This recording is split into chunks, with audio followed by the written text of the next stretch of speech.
wearing Cyclops, where I used him as a representation of the corruption of the American system, going from like something that started out with some really good ideas and turned into just sort of a nightmare really quickly. So this is just a bigger version. Kind of one of the first changes that I made and experiments that I did a show called The Pushover, and I started to take the helper and kind of goof around with him and see what it was all about.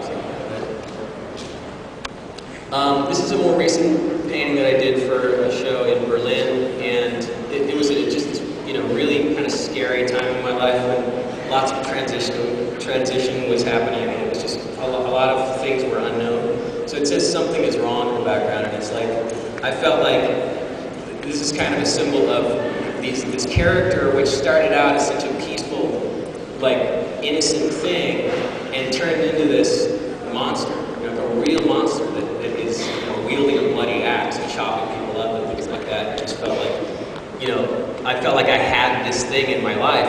It's a metaphor for the things that you have in your life that you can't control, that you may have created yourself, that are all of a sudden running around doing things that maybe you don't want them to do.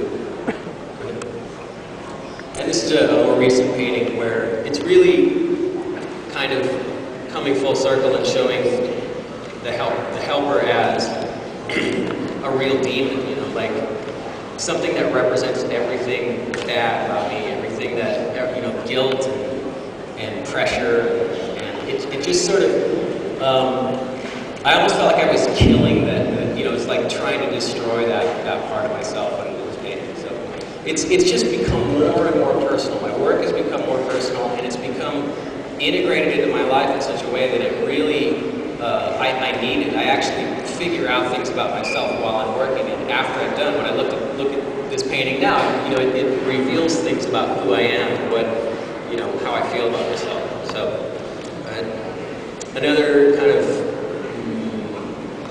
morphed, totally distorted version of that character that this was from the show The Pushover, which was really kind of comparing going insane to being successful, and the process of actually coming to terms with what you're doing and trying to figure it out and trying to make sense out of it. Yeah, that's vague. Sorry. This is a silkscreen wooden. So there's one over there, but it's a wooden silkscreened panel that's cut by a laser and it stands up. So it's an addition that I did. I really like the idea of making things, multiple things.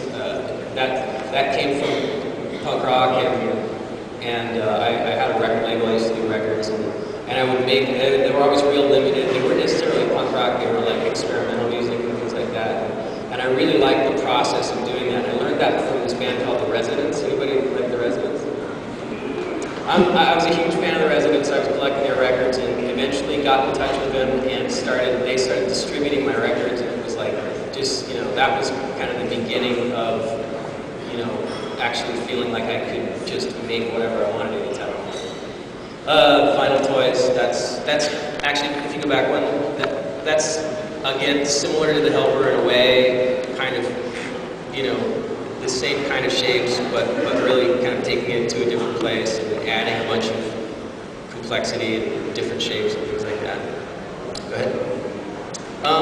And a lot of the toys that I do come from my paintings. They come from ideas that start out very vague, and as I go along, it just seems to make sense that I want to see this thing in 3 dimensions. I want to actually see what that thing down at the bottom, that white dragon thing, would look like. And so, go ahead. And so I sent some sketches to an artist in Japan named Kyokai Kita, who works for Gargamel, and he built those carved them, and made them out of vinyl, so there and so for my last show, I wanted to do something that kind of took the whole idea of making toys to another level. I really wanted to make something that had a more of a presence than the toys, because I felt like I don't want them to just be toys. I don't want them to be thought of as toys. I want people to like think of them as a sculpture, you know, as a work of art. And so I figured, you know, okay, I'll make a gigantic thing that represents something that if I made it small, probably it would just be a cool little thing that somebody might have on their desk. But to make it this big, it changes the context a lot, I think, I hope. Excuse me, yeah. Which technique is done? I carved it in wax, about 13 inches tall, and then it was scanned into a computer, and it was outputted on these computer routing machines, carved into that shape basically, and then I worked with 5 different sculptors to kind of perfect the shapes and everything, and then it was spray coated with this like surfboard coating material, painted. And then the swords are all, you know, real swords that are from different parts of the world, different parts of history. Flat Cali, this is it started out as, I did a toy called Cali, which was a combination of like an acrobat and a prison inmate and my daughter. I used to draw my daughter in her ballet class and gym class all the time. She was about 2, and she had this little baby body, you know, little kid, toddler thing, and so this character, I started drawing this character that was basically her, but with a flat head, and she would have things coming out of her head, so when I did the toy, the idea was that it had a flat head, so you could stack them on top of each other, and you could stack 3 or 4 of them up, but then they were so limited that nobody would ever do that, they would just get destroyed.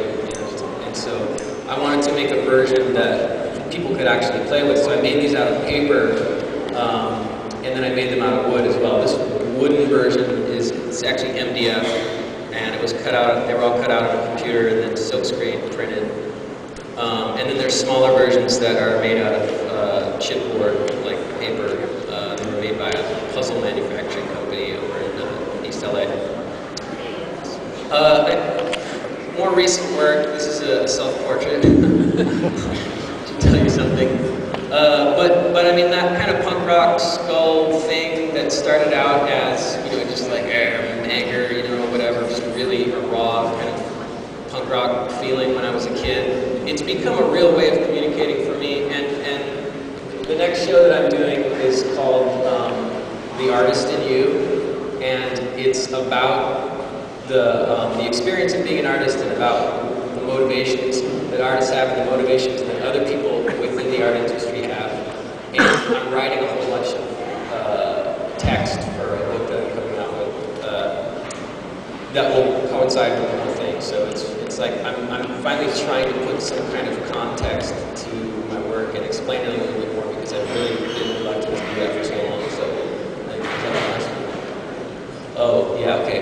Another personal painting. This you know, my work has gotten you know, therapeutic, and so I do things like this, and I go, oh, okay, what is that about? And you know, I think I understand it, and hopefully it will have some kind of impact on people when they look at it.